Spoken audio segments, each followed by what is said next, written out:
Hello बच्चों, कैसे हैं आप लोग। जैसे कि हम लोग बात कर रहे हैं प्लांट फिजियोलॉजी के लास्ट टॉपिक के बारे में, जिसका नाम है प्लांट ग्रोथ। और उस प्लांट ग्रोथ में हमने देखा कि बहुत सारे फैक्टर हैं जो प्लांट की ग्रोथ को अफेक्ट करते हैं। उसी के साथ में हमारा एक जो लास्ट फैक्टर था जिसको हम बोल रहे थे प्लांट हार्मोन।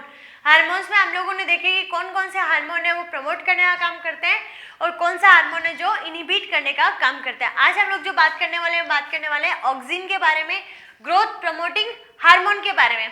अब ये ग्रोथ प्रमोटिंग हार्मोन है और ये ग्रोथ किस टाइप की ग्रोथ है उसको प्रमोट करता है, कौन सी चीजें इनहिबिट करेगा, तो इन सब के बारे में हम लोगों को यहाँ पे देखना है। तो यहाँ पे आप देखिए सबसे first plant growth hormone discovered, जो सबसे पहला जो प्लांट हार्मोन डिस्कवर्ड किया गया था वो कौन सा था? ऑक्सिन ही था। उसके साथ में ऑक्सिन को सबसे पहले आइसोलेट कहाँ से किया गया? ह्यूमन यूरिन के थ्रू। कॉगल और स्मिथ ने किया था कहाँ से? ह्यूमन यूरिन से, और इसको हेटेरो ऑक्सिन कहा था। आप लोगों को यहाँ पे मैं कुछ एक्सपेरिमेंट्स भी आप लोगों को आपकी बुक में देखने के लिए मिल रहा होगा। वो एक्सपेरिमेंट्स आपसे कोई नहीं पूछेगा, जस्ट साइंटिस्ट के नाम पूछेगा, तो मैं वही साइंटिस्ट के नाम यहाँ पे आपको एक्सप्लेन करते हुए वो एक्सपेरिमेंट्स आपको सिर्फ बता दूंगी। तो यहाँ पे आप देखिए कि आपको ध्यान में रखना है कि जो कॉगल और स्मिथ है उन्होंने ह्यूमन यूरिन से आइसोलेट किया ऑक्सिन को। यहाँ पे एक क्वेश्चन ये बनता है, सबसे फर्स्ट डिस्कवर्ड कौन सा हो गया? ऑक्सिन डिस्कवर्ड हार्मोन है, इसको हेटेरोऑक्सिन के नाम से भी देखते हैं। फिर इसका हम देखते हैं कि इसका ओरिजिन कैसे हुआ होगा। तो इसका ओरिजिन हुआ है यहाँ ऑक्सिन, जो एक ग्रीक वर्ड है जिसका मीन्स होता है टू ग्रो, किसी चीज की ग्रोथ करवाने के लिए जो ग्रीक वर्ड में यूज हुआ ऑक्सिन। ठीक है, स्पेलिंग में सिर्फ ई है वो एक्स्ट्रा ऐड हो गया, उस ए को क्या रिमूव करके यहाँ पे ऑक्सिन की स्पेलिंग है वो आपके बना रखी है, तो आप लोग इजीली उसका नाम है वो याद रख सकते हैं। उसके बाद में देखिए this promotes elongation of cells of shoot and coleoptile. हम लोग यहाँ पे देखेंगे कि इन प्लांट्स की, जिन प्लांट्स में इसकी डिस्कवरी हुई है वो सारे के सारे मोस्टली कौन से होंगे? मोनोकोट प्लांट्स होंगे। और जो मोनोकोट प्लांट्स होते हैं तो मोनोकोट प्लांट्स में कॉलेप्टाइल प्रेजेंट होता है। तो कॉलेप्टाइल आपको ध्यान में होगा जो हमारे शूट पोर्शन है, शूट पोर्शन को ऊपर से कवर करके रखता है, उसको कॉलेप्टाइल कहते हैं। अब शूट का जो हेड पोर्शन है, मतलब जो सबसे ऊपर टिप होती है प्लांट की, जो ऊपर टिप पोर्शन होगा, इस टॉप टिप पोर्शन की सेल्स को क्या करेगा? इलोंगेट करने के लिए प्रमोट करेगा। तो आप लोगों को ध्यान में रखना है कि ऑक्सिन कहाँ काम करता है? ऑक्सिन काम करता है शूट और रूट की टिप पोर्शन पे। ठीक है, तो आप लोगों को ये चीज ध्यान में रखनी है कि this promotes elongation of the cells of the shoot and coleoptile. उसके बाद में डिस्कवरी के लिए आपको बहुत सारे जो एक्सपेरिमेंट दे रखे हैं, उन एक्सपेरिमेंट्स में देखिए कि डिस्कवरी जो सबसे पहले स्टार्ट हुई थी, first of all Charles Darwin was studying phototropism. अब आपका हो गया ये फोटोट्रॉपिज्म क्या है? तो फोटोट्रॉपिज्म होता है कि आप लोगों ने छोटी क्लासेस में एक डायग्राम बना हुआ देखा होगा आपके साइंस की बुक में कि भाई एक विंडो है और एक प्लांट है, उसको रख रखा है। ठीक है, उस प्लांट से जहाँ से विंडो से लाइट आ रही है वो प्लांट है वो उस तरफ क्या कर गया? मूव कर गया, उसकी टिप पोर्शन है वो उसकी तरफ मुड़ गई। तो जो ग्रोथ हो रही है वो प्लांट, वो जो लाइट की तरफ हो रही है उसको बोलते हैं फोटोट्रॉपिज्म। ठीक है, तो फोटो ये मतलब इनका मोटिव ये नहीं था कि ये ऑक्सिन को डिस्कवर करें, इन्होंने डिस्कवर किसको किया था? Photoperiodism. They observe coleoptile binded canary grass. Canary grass है, उन्होंने ये एक्सपेरिमेंट किया था कि लाइट की तरफ क्या होते हैं? मुड़ते जाते हैं। ये कॉलेप्टाइल है वो क्या हो जाते हैं? इन्होंने ऑब्जर्व किया कि वो साइड में मुड़ गए। ठीक है, कर्वेचर हो गया उनमें। ठीक है, the power of movement in plants, जो हमसे बुक पूछेंगे कि डार्विन ने बुक कौन सी लिखी, तो बुक कौन सी थी? The power of movement in plants. Plants में किस तरह से मूवमेंट होता है, किस टाइप से उनमें पावर होती है, तो उस टाइप की एक बुक उन्होंने लिख दी, तो उस बुक में इसके बारे में लिखा हुआ मिलेगा।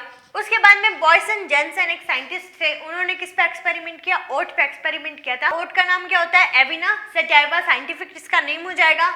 इन्होंने एक्सपेरिमेंट किया था, इन्होंने कुछ जेलेटिन पॉलीथीन्स लगा दी, कुछ बीच में कट लगा के देखे, कुछ साइड से कट लगा के देखे। वो आप एक बार थ्योरी पढ़ेंगे तो आपको समझ में आ जाएगा, बाकी उसकी थ्योरी है वो पूछते नहीं है। और इन्होंने कहा कि भाई इसका जो मूवमेंट होता है वो बेसोपिटल होता है, मतलब एपेक्स पोर्शन से ये नीचे की तरफ जाएगा, ऑक्सिन है जो।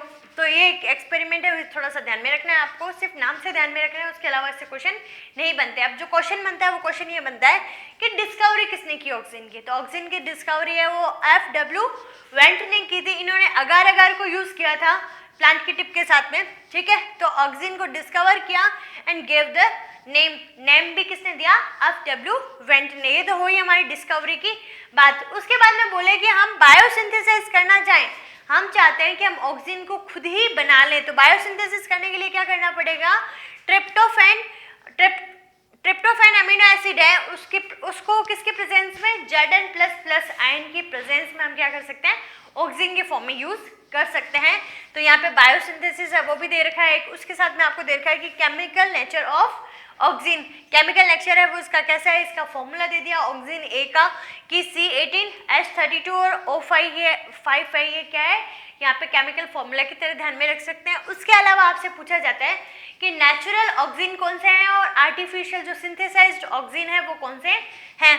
तो आपको ध्यान में रखना है कि नेचुरल ऑक्सीजन है वो है IAA, IPA को भी यही लेते हैं वैसे तो IA है इंडोल 3 एसिटिक एसिड। इसका जो स्ट्रक्चर आपको दिखाई दे रहा होगा कि एक इसमें बेंजीन टाइप की रिंग दिखाई दे रही होगी और एक 5 कार्बन रिंग आपको दिखाई दे रही होगी।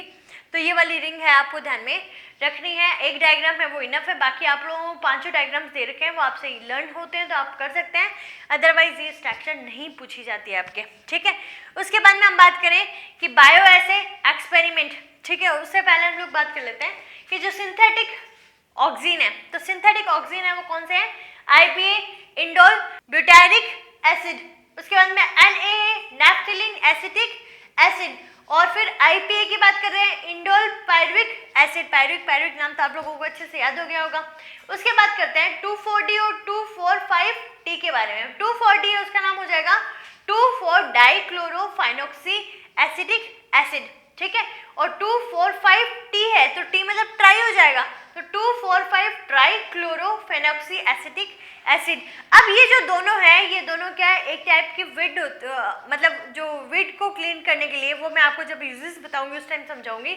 ये जो दोनों है ये दोनों क्या बनाते हैं? एजेंट ऑरेंज बनाने का काम करते हैं, जो बायोवार एजेंट के फॉर्म में यूज होता है। USA ने सबसे पहले यूज किया था किसके अगेंस्ट? वियतनाम के अगेंस्ट, जब जो वार हुआ था, ठीक है, युद्ध टाइप का जो बोला जाता है, तो बायोवार एजेंट के नाम से इसको जाना जाता है। जैसे हम बोल सकते हैं कि चाइना ने बायोवार किया कि मीन्स कोरोना बना दिया और उसने पूरा के दुनिया को हिला के रख रखा है, तो ये बायोवार ही समझ सकते हैं हम इस चीज़ को। उसके बाद में हम बात करते हैं कि यहाँ बायो ऐसे एक्सपेरिमेंट लिख रखा है जिसको एविना कर्वेचर टेस्ट भी कहते हैं हम।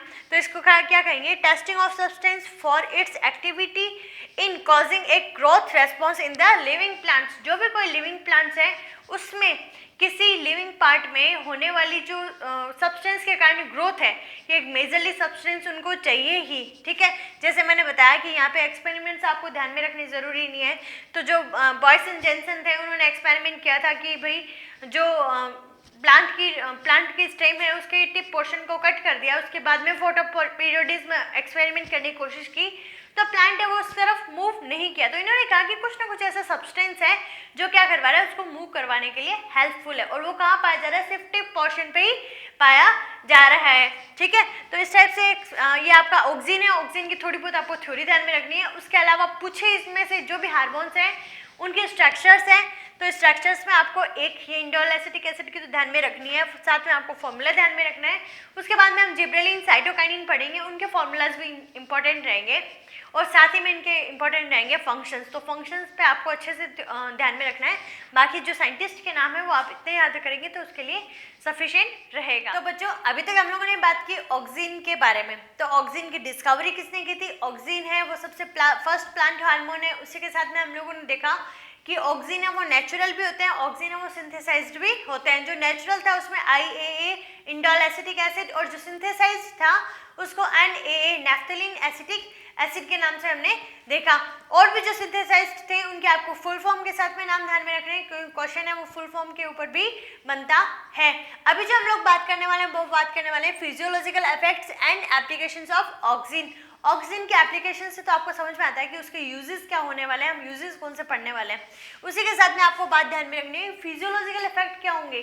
फिजियोलॉजिकल मतलब उसकी जो भी स्ट्रक्चर है, आउटर स्ट्रक्चर देख ले, उसकी फिजियोलॉजी देख रहे हैं प्लांट की, उस पर क्या इफेक्ट होने वाला है ऑक्सीजन के थ्रू, कि हमने ऑक्सीजन ऐड कर दिया तो उसका एपिकल पोर्शन है वो क्या हो गया, बहुत ज़्यादा बढ़ गया, ऑक्सीजन को हटा दिया तो उस पर कौन सा इफेक्ट हो रहा है। तो इस टाइप से हमें ये सारे के सारे इफेक्ट्स है वो ध्यान में होने चाहिए। अब हम बात किए कि भाई ये जो हमारे एपिकल पोर्शन होता है, मतलब टिप पोर्शन होता है, स्टेम की टिप पोर्शन और रूट के टिप पोर्शन पे ही ऑक्सीजन है वो क्या होता है, प्रेजेंट होता है। तो हम बात करेंगे कि स्टेम की ग्रोथ के लिए हमें कितना ऑक्सीजन चाहिए। ऑक्सीजन चाहिएगा 10 ppm, ppm की फुल फॉर्म आपको ध्यान में है, पार्ट्स पर मिलियन। उसके साथ में हम रूट ग्रोथ के बारे में बात करें तो रूट ग्रोथ में होगा 0.0001 ppm, तो रूट ग्रोथ के लिए बहुत ही ज़्यादा कम चाहिए और 10 ppm चाहिए स्टेम ग्रोथ के लिए, ठीक है। उसके बाद हम बात करते हैं कि ऑक्सीजन बनता कैसे है, ऑक्सीजन मूवमेंट कैसे करेगा। तो ऑक्सीजन मूवमेंट कर रहा है, मतलब ऑक्सीजन है एक जगह से दूसरी जगह ट्रांसफर हो रहा है, तो ये कैसे हो रहा है कि एपेक्स पोर्शन से बन रहा है और यहाँ नीचे बेस की तरफ आ रहा है। तो आपको ध्यान में रखना है कि इसका जो मूवमेंट होगा वो कैसा होगा, बेसोपिटल होगा, एपिक्स से बेस की तरफ। और इसकी स्पीड क्या रहेगी, तो इसकी स्पीड रहेगी 1.6 सेंटीमीटर पर आवर, एक घंटे में 1.6 किलोमीटर ये क्या करेगा, मूव करेगा। उसी के साथ में आपको लोग ध्यान में रखने हैं इसके सारे के सारे एप्लीकेशंस। तो एप्लीकेशन में जो सबसे फर्स्ट है वो है एपिकल डोमिनेंस। जहाँ आप डोमिनेंस वर्ड पढ़ते हैं तो डोमिनेंस का मतलब होता है कि वो डोमिनेंट रहेगी और किसी और चीज़ को क्या कर देगी, रिसेसिव कर देगी, उसके कैरेक्टर वो शो नहीं होने देगी। डोमिनेंट जो आप लोगों ने याद होगा, आपको मेंडल के एक्सपेरिमेंट में डोमिनेंट नाम आपने सुना होगा, तो वहाँ से क्या होता है कि डोमिनेंट कैरेक्टर है वो अपना कैरेक्टर ज़्यादा शो करता है। तो एपिकल डोमिनेंस का मीन्स हो गया कि भाई ये जो हमारे एक तो प्लांट है, तो प्लांट में एक तो जो एपिकल पोर्शन चल रहा है जो ऊपर की तरफ, और एक हो रही है उसकी लैटरल ग्रोथ, ठीक है। तो ये क्या करेगा, लैटरल ग्रोथ को रोकने का काम करेगा और एपिकल ग्रोथ जो एपिकल बीच वाला हिस्सा रहेगा उसको कंटिन्यूसली ग्रोथ करवाने के लिए रेस्पॉन्सिबल रहेगा, ठीक है। तो the growth of lateral birds को क्या कर देगा, ये रिसेसिव कर देगा, बाकी ये डोमिनेंट में रखेगा, ठीक है। उसके बाद हम बात करते हैं रूट इनिशिएशन। हमने कहा कि भाई ये एपिक्स वाले पोर्शंस पे पाया जा रहा है, तो रूट एपिक्स में भी पाया जाएगा। तो क्या करेगा, rooting on stem cutting is promoting by IBA और NAA। जो इंडोल ब्यूटारिक एसिड है और NA है वो क्या करेंगे कि जो हमने स्टेम कट करके नीचे जमीन में लगाई है, ठीक है, प्रोपेगेशन कर रहे हैं, यहाँ मैंने लिखा भी है। सो widely used for plant propagation. Propagation जो वेजिटेटिव प्रोपेगेशन आपने पढ़े होंगे कि वेजिटेटिव प्रोपेगेशन में हम स्टेम का यूज़ करते हैं, हम रूट का यूज़ करते हैं, लीफ का यूज़ करते हैं, तो उसी के थ्रू पूरा का पूरा प्लांट का जो डेवलपमेंट होता है, ठीक है, उस डेवलपमेंट के लिए बात हो रही है यहाँ पे। तो ये क्या करेगा कि जो भी स्टेम हमने कट किया है उस पर रूट को प्रमोट करने का काम कौन कर रहा है, IBA और NAA। तो आपको ये एप्लीकेशन है वो ध्यान में होनी चाहिए। उसके साथ में आपको ध्यान में रखना है कि ऑक्सीजन है वो अकेले तो वर्क कर रहा है, लेकिन और जो प्रमोटिंग हार्मोन्स हो गए, ग्रोथ प्रमोटिंग हार्मोन्स हो गए, उनके साथ में मिलकर भी काम कर रहा है। तो यहाँ पे आप देखिए कि जो टिश्यू कल्चर के नाम से पूछ ले आपको, चाहे कैलस फॉर्मेशन में बोल ले, चाहे ऑर्गन फॉर्मेशन फ्रॉम कैलस बोल दे, तो एक ही बात रहेगी आपके, ठीक है। तो यहाँ पे टिश्यू कल्चर में क्या होता है कि भाई जो भी कैलस आप लोगों ने देखा होगा, जैसे माइक्रो प्रोपेगेशन मैंने आपको पढ़ाया हुआ है, जब मैं आपको फर्स्ट चैप्टर पढ़ा रही थी, मे बी तो है तो आपके फोर्थ चैप्टर में, लेकिन फर्स्ट चैप्टर में मैंने ये चीज़ एक्सप्लेन कर दी थी आपको कि माइक्रो प्रोपेगेशन में हम टेस्ट ट्यूब के अंदर प्लांट के फॉर्मेशन कर रहे हैं, तो उस टाइम जो प्लांट फॉर्म हो रहा है उसको बोलते हैं कैलस। अब उस कैलस के अंदर ऑर्गन का फॉर्मेशन है, ऑर्गन का फॉर्मेशन करने के लिए हम ऑक्सीजन और साइटोकाइनिन दोनों ही यूज करेंगे। यदि यहाँ पे साइटोकाइनिन है और ऑक्सीजन का जो रेशियो है वो 1 से कम है, ठीक है, तो यहाँ पे क्या रहेगा कि रूट के डेवलपमेंट के लिए। उसके बाद में हम साइटोकाइनिन और ऑक्सीजन का रेशियो देखेंगे कि मोर देन 1 होगा तो वो क्या होगा, स्टेम डेवलपमेंट के लिए। और हम देखें कि साइटोकाइनिन और ऑक्सीजन हमने एकदम बराबर बराबर मिला रखे हैं, तो यहाँ पे आपको बात करनी है कि ये रूट और स्टेम दोनों के लिए रहेगा। तो आपको ये रेशियो देखना है इसके कि साइटोकाइनिन और ऑक्सीजन है दोनों वर्क कर रहे हैं रूट के लिए और स्टेम के फॉर्मेशन के लिए, दोनों बराबर हो तो क्या होगा, दोनों की क्वांटिटी है वो अलग अलग होगी तो क्या होगा, और यहाँ पे ज़्यादा होगी तो क्या होगा, ठीक है। उसके बाद हम बात करते हैं पोटैटो डोरमेंसी के बारे में। तो पोटैटो डोरमेंसी मतलब कि भाई पोटैटो है जो NAA induce dormancy of lateral birds in potatoes है उनमें क्या करेगा, जो लेटरल बर्ड्स बन रही है उनको डोमिनेट करने का काम करेगा, मतलब उनको नहीं उगने देगा। तो potato can store for long duration, काफ़ी लंबे टाइम तक वो क्या कर सकते हैं, जी सकते हैं। उसके बाद में आपको ध्यान में रखना है प्रिवेंशन ऑफ एब्सेशंस, मतलब कि जो भी प्लांट्स के पार्ट है, ठीक है, उनको झड़ने से रोकने के लिए यहाँ क्या होता है, प्रिवेंट करता है जो IA है और NA है, वो आपको ध्यान में रखना है। उसके बाद में आपको ध्यान में रखना है फ्लावर इनिशिएशन। तो फ्लावर इनिशिएशन मोस्टली हम बात कर रहे हैं कि ये एपिकल पोर्शन को कंटिन्यूसली ग्रोथ करवाता जा रहा है, तो वो फ्लावर को क्या करेगा, इनिबिट करने का काम करेगा। फ्लावर बनने के बाद में क्या हो जाएगा, उस प्लांट की ग्रोथ है रुक जाएगी। लेकिन यहाँ पे क्या है कि ये कुछ दो प्लांट्स है, पाइनएप्पल और लीची, वहाँ पे ये फ्लावर को इनिशिएशन करने का काम कर रहा है, मतलब उसको फ्लावरिंग को प्रमोट करने का काम है वो इसके थ्रू हो रहा है। उसके बाद में आपको ध्यान में रखना है पार्थेनोकार्पी।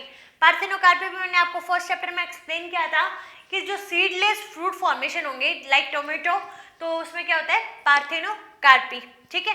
तो पार्थेनोकार्पी की आप जो फुल डेफिनेशन है जो फर्स्ट चैप्टर में मैंने आपको एक्सप्लेन की थी वो आप मेरे को कमेंट सेक्शन में बताएंगे। उसी के साथ में हम बात करते हैं सिलेक्टिव वीड किलर, जो मैंने आपको बताया कि यहाँ पे जो एजेंट ऑरेंज है 24D और 245T, ठीक है। तो ये दो होंगे, ये क्या होंगे, एजेंट ऑरेंज होंगे, जो क्या करेंगे, डाइकोट की ब्रॉड लीव्स वाले जो डाइकोट प्लांट है उनको हटाने का काम करेंगे, लेकिन ये मोनोकोट प्लांट पे किसी टाइप का कोई इफेक्ट नहीं शो करेंगे। तो आप लोग यहाँ पे देख लीजिएगा इस बात को। फिर increase number of female flowering, जो फीमेल फ्लावर्स है प्लांट पे उसको उनके नंबर है वो इंक्रीज करने का काम करेगा कौन, ऑक्सिन, साइटोकाइनिन एंड इथाइलिन। और वही हम बात करेंगे जिब्रेलिन होता है, और जो एब्सिसिक एसिड होता है वो फीमेल जो मेल फ्लावर्स है उन मेल फ्लावर्स को प्रमोट करने का काम करेगा। तो आप लोग दोनों फ्लावर्स का ध्यान में रखिएगा।